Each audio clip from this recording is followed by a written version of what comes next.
เล่มเอาสินเปื่อยให้พวกเพิ่นกิน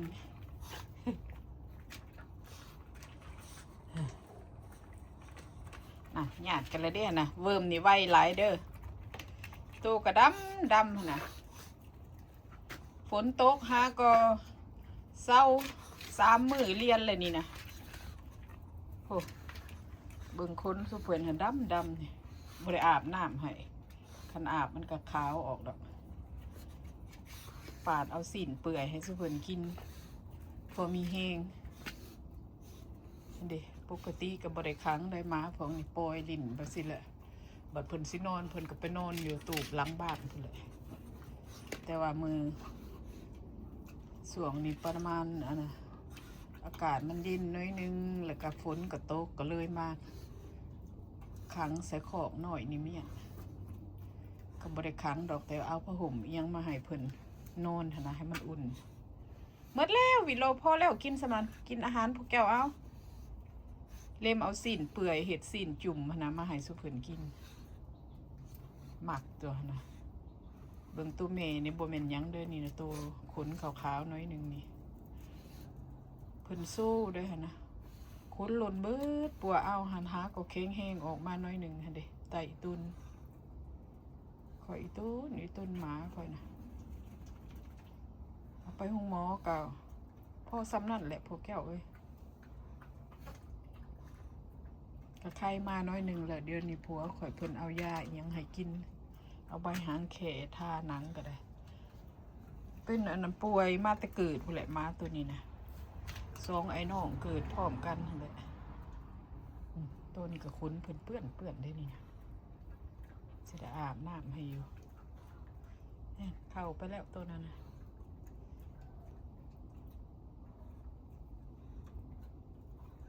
ไปเข้าไปนอนให้มันอุ่นเวิ้มไป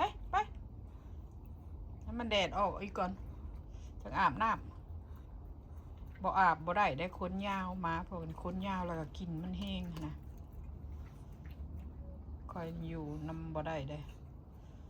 คันมาบ่อาบน้ำอย่างหน่อยก็2 อาทิตย์อาบแล้ว2-3 เถื่อโอเคไปนอนไปบักหลับไปนอนเดี๋ยวนี้หาก็7 โมงเช้าสวนผักสวนหมี่ก็ยังบ่ได้เฮ็ดยังเบิ่งยางไปเบิ่งหน้าบ้านก่อนเบิ่งไปหาวิโลไปแม่เบิ่มเสื้อนี่กับผู้เล่ซื้อให้แต่ฮาโลวีนผู้เล่พากันใส่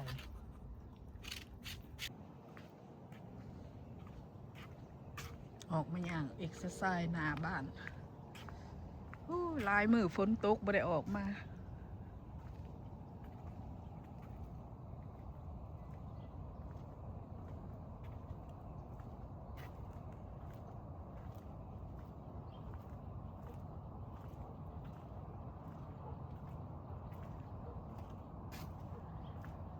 เงียบปานยังพวกเจ้าเลยกกมังยมเขาก็ยังเขียวอยู่ได้นี่นะยังบ่อนั่นหลายถ้ามันเย็นหลายมันใบมันกระหล่นเบ้อเหลือแต่อันนั้นงากาดสากอยู่แล้วนี่นะ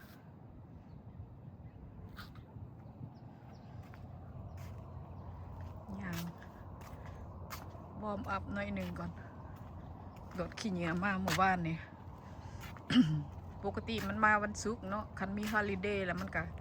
สกิปไปมื้อหนึ่งวันเสาร์เมื่อวานนี่ยังบ่พากันเก็บเขาได้นี่นะสงสัยไปลินต่างหลัดต่างเมืองเลยเนเบอร์คอยก็ได้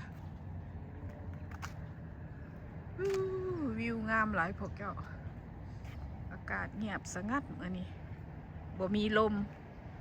มือก่อนในทางพมทางลมทางฝนเดือนหมูข่อยนี่วังนี่ยามเพิ่นซุ่มแซวนี่โอ้เพิ่นห้องเพลงกันนี่ดิมีอะนะแพดิโอยืนออกมาทางนี้อันนี้ก็จะเป็นบอนห้องระบายน้ำขัน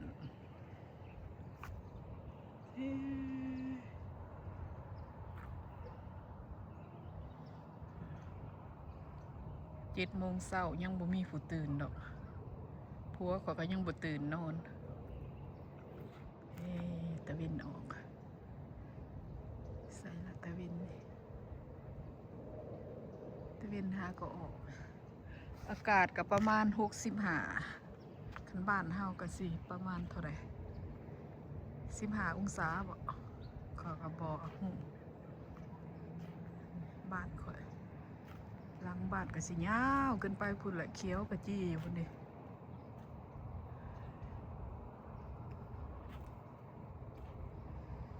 ส่วนนี้มันก็ประมาณนี้อากาศมันเย็นเนาะน้ำหมอกน้อยนึงแต่บ่มีสโนว์เด้อแถวนี้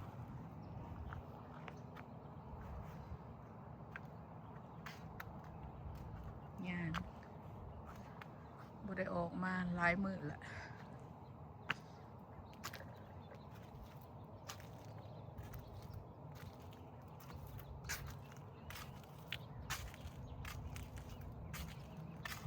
อันนี้รถแว่นผัวก่อย2 คันรถไปเฮ็ดเวียกคันบ่ได้ไปเฮ็ดเวียกก็จอดทิ่มเมียนไว้สิละ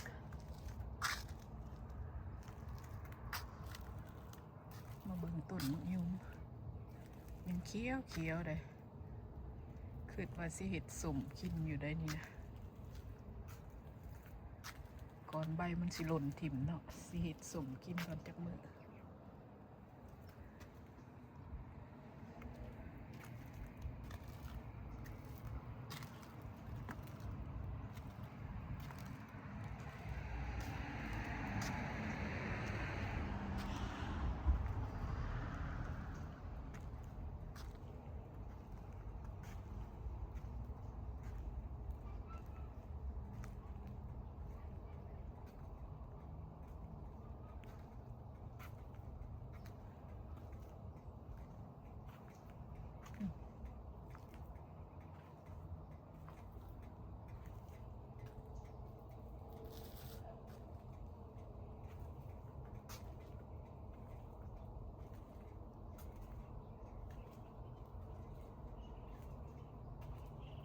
ดอกใหม่กำลังจูมผูกจอยดอกแพร่ดอกวานี่นะว่ามันดอกออกมานี่คือดอกกุหลาบนี่ได้นี่นะงามได้ดอกไม้ดอกมันจะเป็นจุ่มๆสิแบบมันบานกันแบบสิแหลกงามดอกไม้อยู่หน้าบ้านกำลังจูม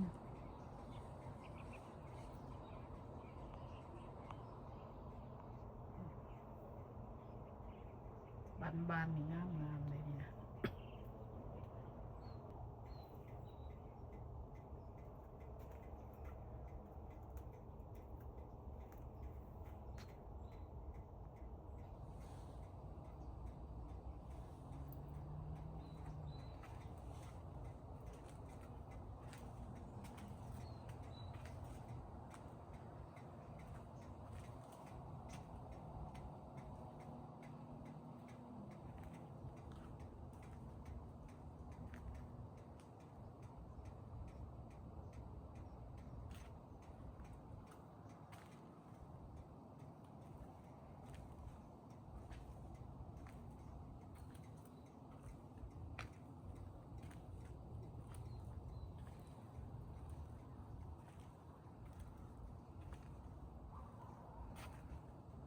เบิ่งกกไม้เฮือนข่อยมันตายเบิ่งเนี่ย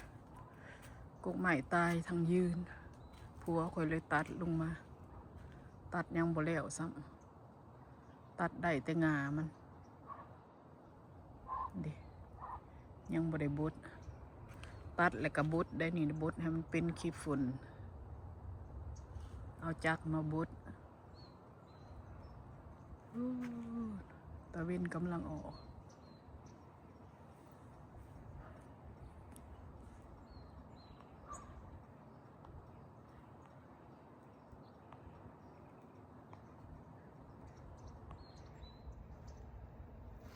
หลังบ้านข่อย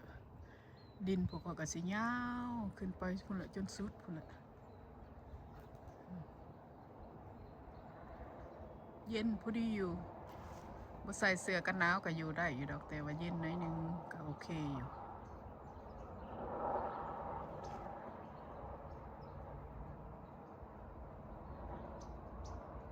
มื้อนี้อยู่เฮือนหมดสุคนลูกชายลูกสาวก็อยู่เฮือนวันอาทิตย์เนาะมื้อนี้เดี๋ยวนี้ประมาณ7 โมงผัวเขาก็ยังบ่ได้ตื่นนอนสำหรับคอยลุกมาเกลือมาดอกไม้ดอกแบบเดียวกันนั่นแหละแต่ต้นนี้มันบ่งามเนาะ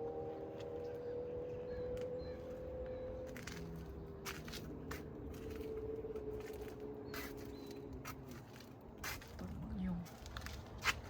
ใบไม้เขียวอยู่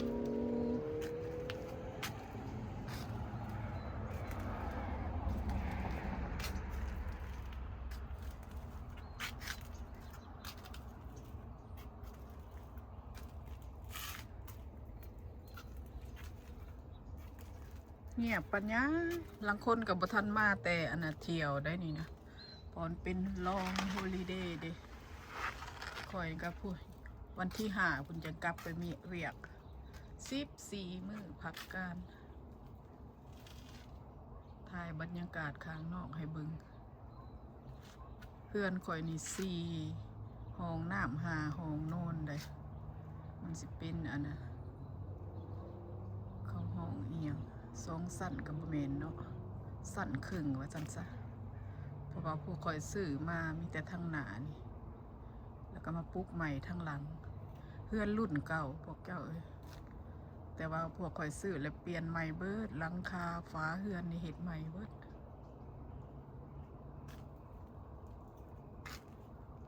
5 ห้องนอน4 ห้องน้ำแต่ว่าอยู่กันก็มีแต่ลูก2 คน4 คนเท่านั้นอยู่ในเฮือนนี่ลูกชายใหญ่เพิ่นก็อยู่รัฐสุกัดบางเถื่อเพิ่นก็ลงมาคันอยู่พุ่นฮ้อนหลายเพิ่นก็ลงมาอยู่พี่2-3 เดือนแล้วก็ไปเรื่อยๆดอกพวกนั้นเข้ามักเที่ยวบ่ได้เห็นหลายการมีแต่เที่ยวรัฐนั้นรัฐนี้ประเทศนั้นประเทศนี้พวกคอยนี่ก็ยังบ่มีเวลาสิไปเที่ยวยาวๆดอกรีไทร์พุ่นได้จังสิไปอีก4 ปี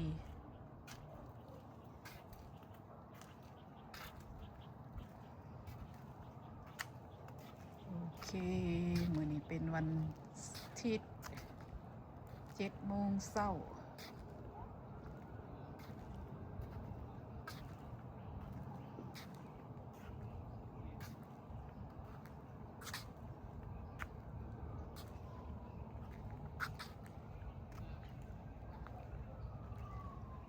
เสียงรถแอมบูลันซ์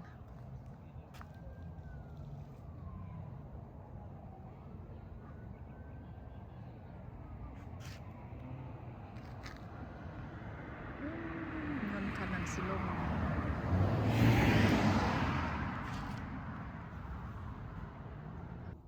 ปิดมังหุงให้หมู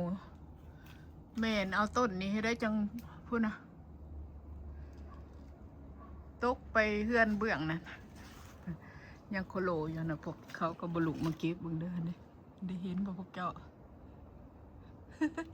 โคโลอยู่เบื้องนะก็ยาแหละคันเขากินเขาก็เอาไปกินคันเขาบ่กินเขาก็เอาป้ามาให้นี่เด้ปิดให้หมู4 หน่วยหมู่ว่านนี่เอาต้นข้างนี่มันบ่อยากงามปานใดแถวนี่พอยามหนาวแล้วมันสิอันนะมันบ่นั่นได้มันก็สิยุดขยายโตเนาะเด้ ปิดไปหนุ่มหมู4 หน่วย2 ต้นนี่เฮ็ดได้จังแมนไปละตกปุ๊กอยู่ข้างเบื้องเนเบอร์ข้างนั้นเพิ่นมาเอาตอนประมาณ5 โมงแรงอันนี้บ่จักหนาวดอกแลนออกมาน้ำอยู่ต้อยๆอยู่นี่นะดิ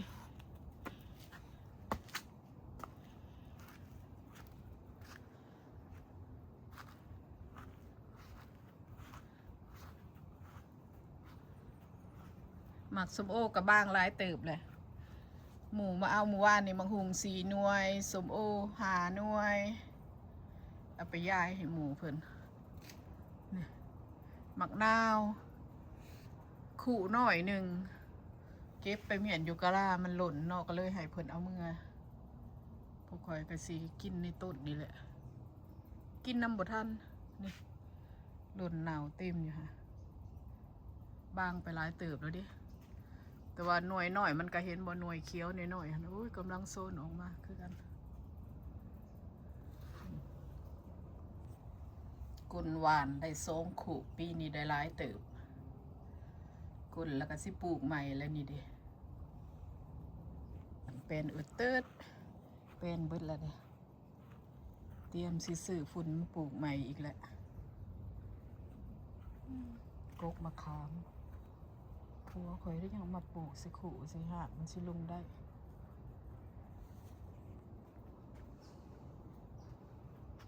กกนี่ก็ยังเต็มตอนไปเห็ดเบอร์เดย์ร้านน่ะปิดเอาอยู่กกนี่แหละ6 หน่วยไปกกสูงเนี่ยเหมือนกินซุกนี่นะ